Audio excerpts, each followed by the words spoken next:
Estado pequeno e ainda com grandes carências, Sergipe tem um duplo desafio com a Covid-19. Garantir o atendimento em saúde aos que contraem a doença e oferecer uma renda mínima para que a população possa enfrentar essa crise econômica e sanitária. Sobre este e outros temas, vamos conversar com o senador Rogério Carvalho, do PT, porque o desenvolvimento de Sergipe é assunto de Estado.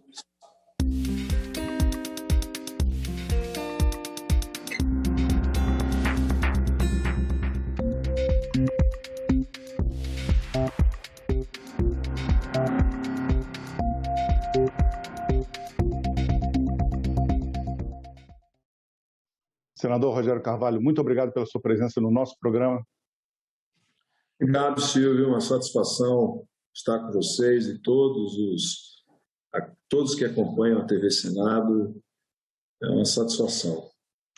Muito obrigado novamente. Senador, vamos começar falando da sua atuação durante a pandemia, aqui no trabalho no Senado, no Congresso Nacional. Desde o início dessa crise tremenda que o Brasil e o mundo enfrentam, ficou evidente que o sistema público de saúde de todos os países, e do Brasil, evidentemente, também, estava diante do seu maior desafio de toda a história. E uma das primeiras atitudes que o senhor fez, que o senhor tomou, foi cobrar do governo federal o envio de mais respiradores para os estados, ainda no ano passado, senador, para que eles pudessem enfrentar esse brusco aumento de pacientes em situação delicada, necessitando de socorro aí para respirar. Qual foi o resultado desse esforço que o senhor fez e que outras medidas o senhor adotou para ajudar o SUS a enfrentar a Covid-19, senador Rogério Carvalho?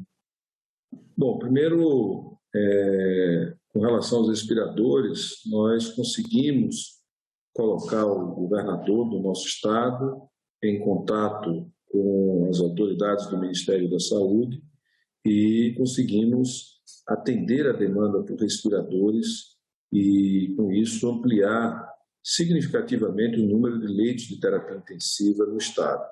Haviam hospitais, da época que eu fui secretário do Estado da Saúde, prontos para instalar os equipamentos, eram estruturas já preparadas para serem unidades de terapia intensiva, então isso facilitou bastante ao governo do estado com os equipamentos e aí contratando pessoal, criar esses leitos de UTI. Além disso, conseguimos a liberação de recursos, Mas eu particularmente liberei exclusivamente para a Covid e consegui a liberação de 25 milhões de reais no ano passado, mas o Congresso, de uma maneira geral, teve um papel muito importante no ano de 2020 no que diz respeito ao combate à pandemia, a expansão dela e também nos danos e na redução de danos dessa pandemia.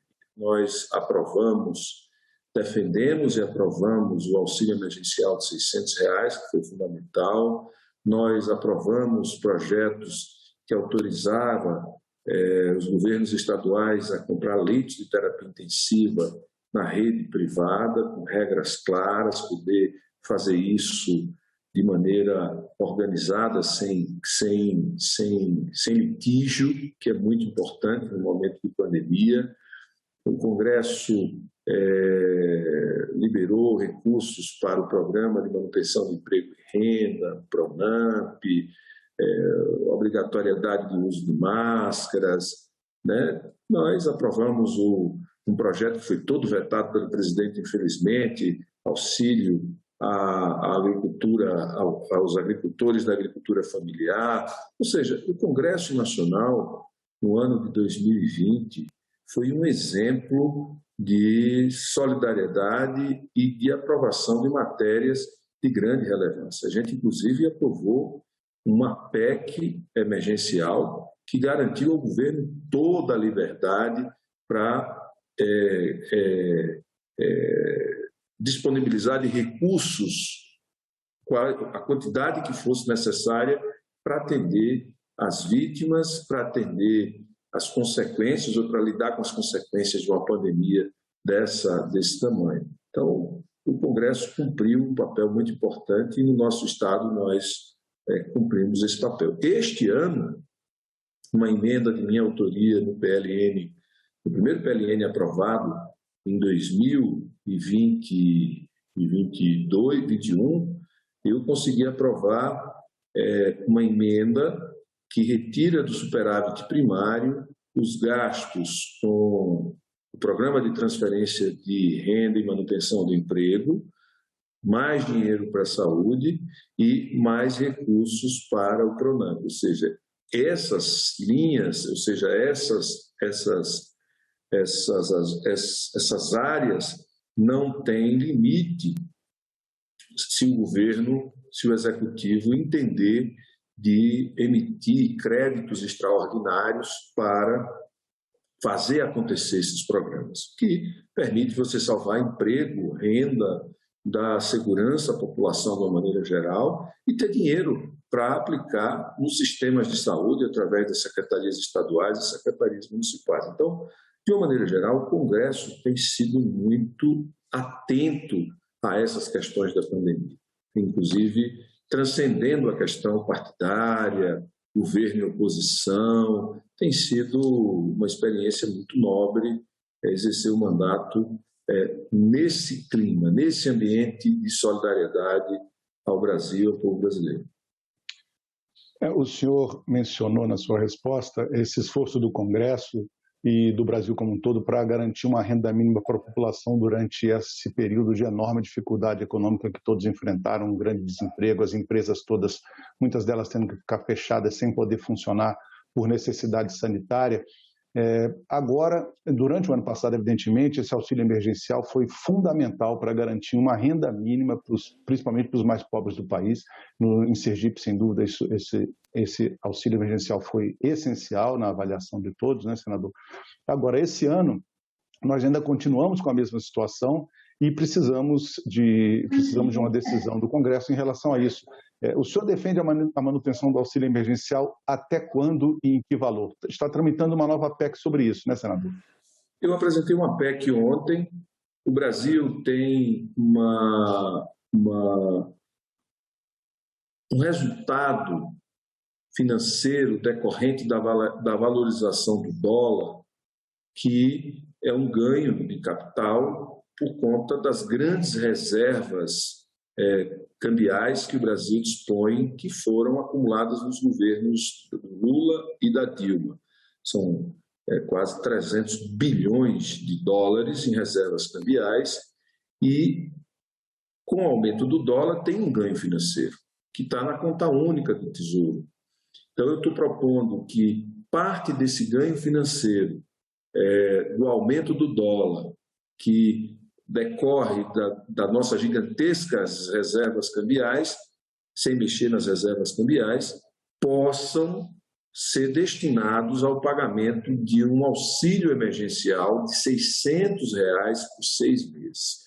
Por que eu estou propondo que seja por R$ 600 por 6 meses? Porque o auxílio emergencial ele tem um efeito de movimentação orgânica da economia.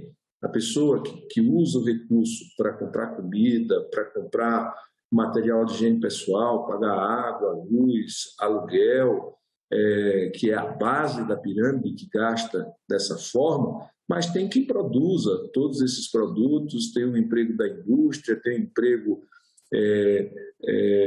dos serviços. Então, você acaba garantindo para quem não tem renda, uma renda capaz de diminuir e reduzir o dano do desemprego, da ausência de renda, mas também você garante a manutenção de emprego nos setores produtivos que não param e que não vão poder parar para garantir o funcionamento do abastecimento de toda a sociedade. Então, é uma medida que, além de ser humanitária, ela também é uma medida de caráter econômico muito potente, porque isso evitaria uma redução drástica do nosso PIB, da nossa atividade econômica, evitaríamos o fechamento de milhões de micro, pequenas empresas Brasil afora. Então, é um grande desafio e agora vamos atrás do apoio dos demais senadores para poder fazer tramitar.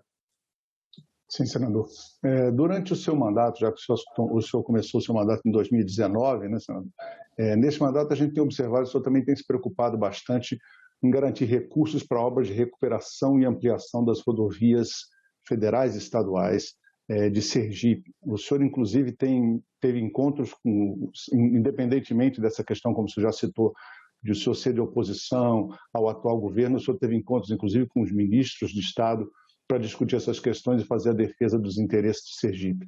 Sua preocupação nesse caso de garantir esse recurso para essas estradas era usar essas obras também para aquecer a economia do Estado, garantir emprego e renda, senador Rogério Carvalho? Também, mas principalmente para assegurar que a nossa capacidade de transporte, porque, veja, por uma rodovia passa o paciente que sai de uma cidade à procura de serviços de saúde especializado, passa o feirante que leva o seu produto para o mercado para vender, passa o grande produtor, ou seja, pelas rodovias passam pessoas com diferentes necessidades. Então, a nossa malha rodoviária em Sergipe estava muito danificada, deteriorada, e eu consegui, junto à Caixa Econômica Federal, no ano passado, com apoio do ex-presidente do Senado, Davi Alcolumbre, a liberação de 200 milhões de reais do FINISA, e consegui no PLN, que, se eu não estou aqui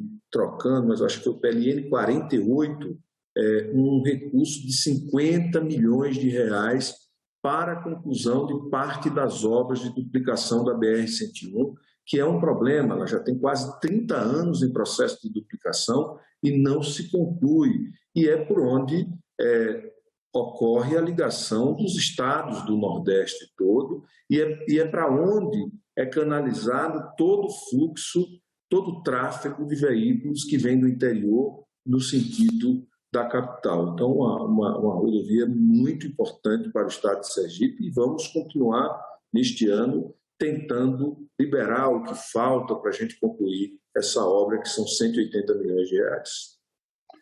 Tem uma outra obra rodoviária importante no estado, que é a rodovia João Bebe Água, né, senador? O senhor também conseguiu recursos para essa obra, né? Consegui, fiz um acordo com o governador de destinar recursos para a saúde e reforçar o caixa do governo do estado na área da saúde, e ele poder dispor de recursos para a reconstrução dessa rodovia. Essa rodovia, ela tem uma importância muito grande, porque a Santa Dulce dos Pobres, ela iniciou a sua carreira, a sua formação religiosa no convento das Carmelitas, na cidade de São Cristóvão, que é uma cidade com mais de 400 anos, é uma cidade histórica, tem patrimônio da humanidade dentro da cidade de São Cristóvão, e a principal ligação da capital, do aeroporto, à cidade completamente deteriorada, e a gente conseguiu garantir, no ano passado, recursos também para a viabilização desta obra, que é muito relevante para o turismo sergipano e para o crescimento. Depois da pandemia, nós vamos ter um crescimento de pessoas que virão a Sergipe e vão querer conhecer o lugar onde viveu, onde iniciou a sua atividade religiosa, começou os primeiros passos da vocação de uma grande mulher chamada hoje a nossa Santa Dulce dos Povos. Sim, e lembrando aos espectadores que, com certeza, acabando a pandemia, o turismo de Sergipe vai se aquecer bastante, que São Cristóvão é realmente um patrimônio histórico impressionante, a quarta cidade mais antiga do país. Muita gente não sabe disso, né, senador? Não, além de São Cristóvão, nós temos um patrimônio cultural também importante na cidade de Laranjeiras.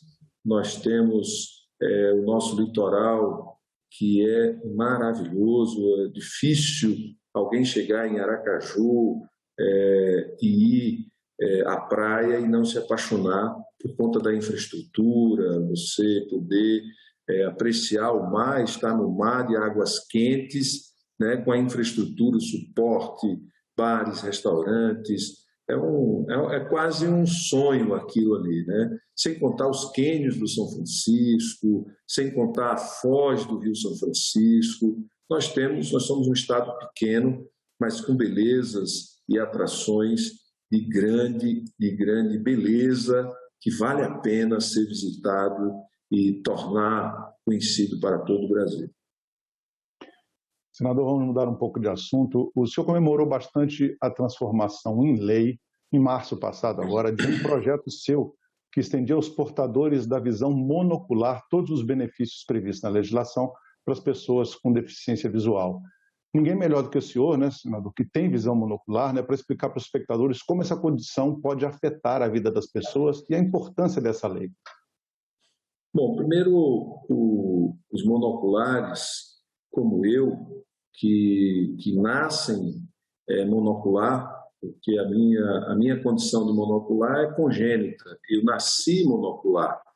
Então, eu tenho uma adaptação muito boa, mas é óbvio, eu sou médico, mas nunca pude ser cirurgião, eu não podia ser piloto de avião, não posso ser motorista profissional, não posso ser policial, não posso ser bombeiro, não posso exercer um conjunto de atividades profissionais. Uma pessoa que sofre um acidente e que perde um olho na idade adulta, ela precisa de reabilitação, porque no meu caso, eu me reabilitei ao longo da minha trajetória de vida inteira, mas uma pessoa adulta que perde um olho, se reabilitar, perde a visão de profundidade, se exercer alguma atividade que exija essa visão de profundidade, que exija os dois olhos, deixa de poder exercer essa função. Então, é uma conquista, os monoculares não poderiam ser não poderiam ser excluídos da condição de deficiente. É mais um deficiente físico do que um deficiente visual, né? Então, essa deficiência física, porque não ter um olho é uma deficiência física que limita o indivíduo para algumas atividades. E toda a lei que inclui, ela vem para compensar aquilo que fisicamente você não pode ter, que você não tem a plenitude das suas condições físicas. Então, acho que é uma lei imprudente, uma lei foi bastante comemorada. Eu nunca imaginei que tantas pessoas fossem monoculares e tantas pessoas ficassem gratas pela aprovação, pela sanção desta lei dos monoculares.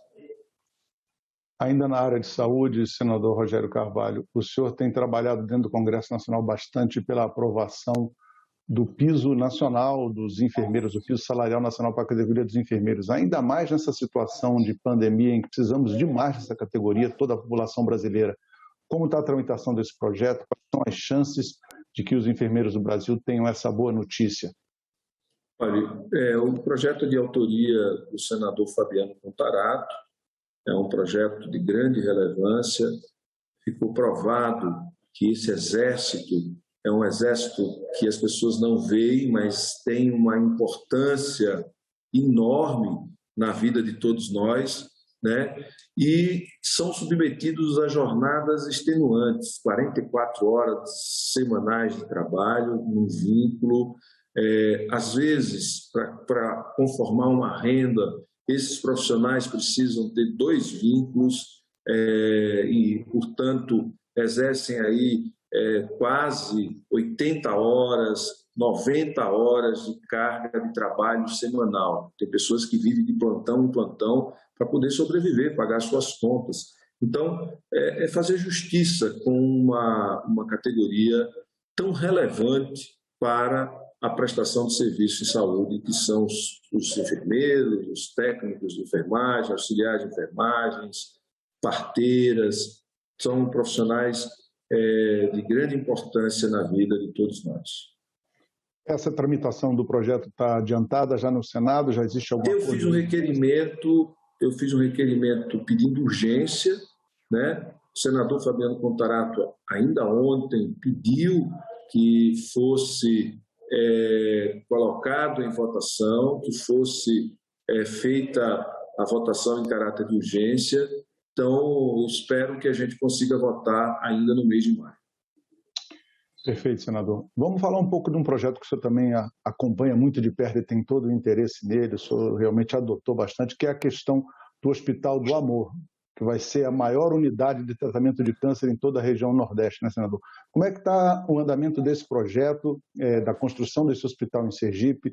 Que recursos que o senhor está podendo oferecer para o hospital, por exemplo, senador? E qual é a perspectiva de conclusão, né? Veja, esse hospital, ele é um hospital que é uma referência para o Brasil inteiro, né? E ele, em Sergipe, ele está instalado na minha cidade natal, que é a cidade de Lagarto. Eu fui um dos que defendeu a colocação de uma emenda de bancada para poder aportar recursos anualmente, e esse ano eu coloquei, além de colocar um recurso das minhas emendas de bancada, que eu vou colocar todos os anos até a conclusão da obra, também coloquei um recurso para a construção de uma pista de pouso, que vai facilitar bastante a vinda de profissionais especializados, equipes médicas, para tratar casos específicos. Vai ter um impacto muito grande na vida das pessoas, na saúde pública e principalmente na cidade de Lagarto, em toda a região. Vai ser muito impactante, vai mudar muito a face da cidade. Por isso tenho toda a dedicação para tentar construir na cidade de Lagarto, por conta deste hospital, do campus da Universidade Federal de Sergipe, que nós conseguimos, no governo do presidente Lula, levar o curso de medicina e outros 6 cursos da área da saúde para a cidade de Lagarto, então tem um campus lá, que a gente consiga fazer o anel viário da cidade para garantir que ela ordene o seu crescimento urbano e que abra espaço para que a cidade possa crescer de forma ordenada. Senador, o senhor comentou conosco, antes de começar o programa, que o senhor está em Brasília por causa das suas atribuições, da sua participação na CPI da Covid-19. Senador, como é que está esse trabalho, para a gente terminar o programa? Me diga como está esse trabalho e de que maneira isso pode contribuir para o esclarecimento dos fatos desde o início da pandemia. Olha, Silvio, desde o começo, eu tenho conversado com os senadores e apresentado uma reflexão. Eu sou médico, mestre, doutor em saúde pública, e existe sim uma teoria que fala de imunidade de rebanho. Mas a imunidade de rebanho ou a imunidade coletiva, ela se dá geralmente com o uso de vacina. Com vacina, você praticamente reduz a cadeia de transmissão de uma doença infecto-contagiosa. E o que aconteceu no Brasil é que alguns pensadores, inclusive eu fiquei muito chocado, porque o deputado federal Osmar Terra, que foi secretário de Saúde do Estado do Rio Grande do Sul, presidente do Conselho Nacional de Secretários Estaduais de Saúde, médico, foi ministro do Desenvolvimento Social, defendeu uma tese que, ao meu ver, é uma tese de muito risco, que foi defender para o presidente da República que a população deveria ser exposta ao vírus para adquirir naturalmente a imunidade. E o presidente age deliberadamente para garantir essa exposição. Ele começou passando a ideia de que era uma gripezinha, de que nós teríamos menos mortes do que H1N1, que 70% ia pegar mesmo, proibiu o uso de máscaras, aglomerou, estimulou a aglomeração, proibiu que governadores e prefeitos adotassem medidas de isolamento social, entrou no STF para impedir que prefeitos e governadores pudessem a adotar medidas restritivas de isolamento, não se preocupou em comprar vacina, em se preparar para produzir a imunidade de rebanho ou imunidade coletiva da forma adequada, correta, que é a forma através da imunização de toda a população. Então, a CPI, felizmente, a CPI está indo por um caminho que eu acho muito importante, que é tentar mostrar para a sociedade que foi cometido um crime contra a saúde pública e contra a vida. Porque, veja, Silvio, eu sou médico e sanitarista. Quando tem uma doença infecciosa, a primeira coisa que você deve fazer é isolar quem está infectado de quem não está infectado. E quando a doença passou a ter transmissão comunitária e num volume grande, não dá para você saber quem está infectado de quem não está infectado.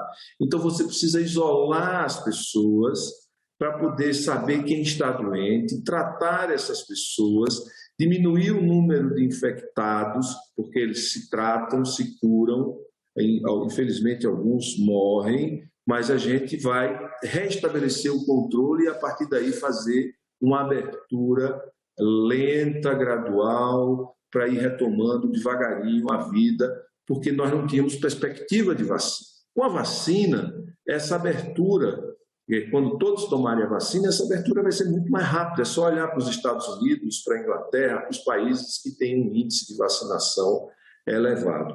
Então, nós na CPI estamos tentando mostrar para a sociedade brasileira e que não foi só um negacionismo, foi uma ação deliberada de defesa de uma forma de promover a imunidade coletiva, sendo que a promoção disso é expor toda a população ao vírus. E você sabe que o dono do Madeiro defendeu isso, o Osmar Terra defendeu isso, vários empresários e vários assessores do presidente diziam, não, quanto mais pessoas se contaminarem, quanto mais a gente tiver pessoas contaminadas, mais rápido a gente adquire a imunidade de toda a população e aí nós vamos poupar o emprego, a renda, a atividade econômica. Só que ninguém combinou isso com um vírus altamente contagioso e letal.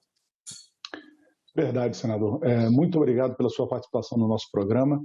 E eu agradeço também a você que nos acompanhou durante este programa, lembrando que ele está disponível para você baixar ou compartilhar no nosso site, senado.leg.br/TV, no nosso canal do YouTube ou em podcast nas principais plataformas de áudio.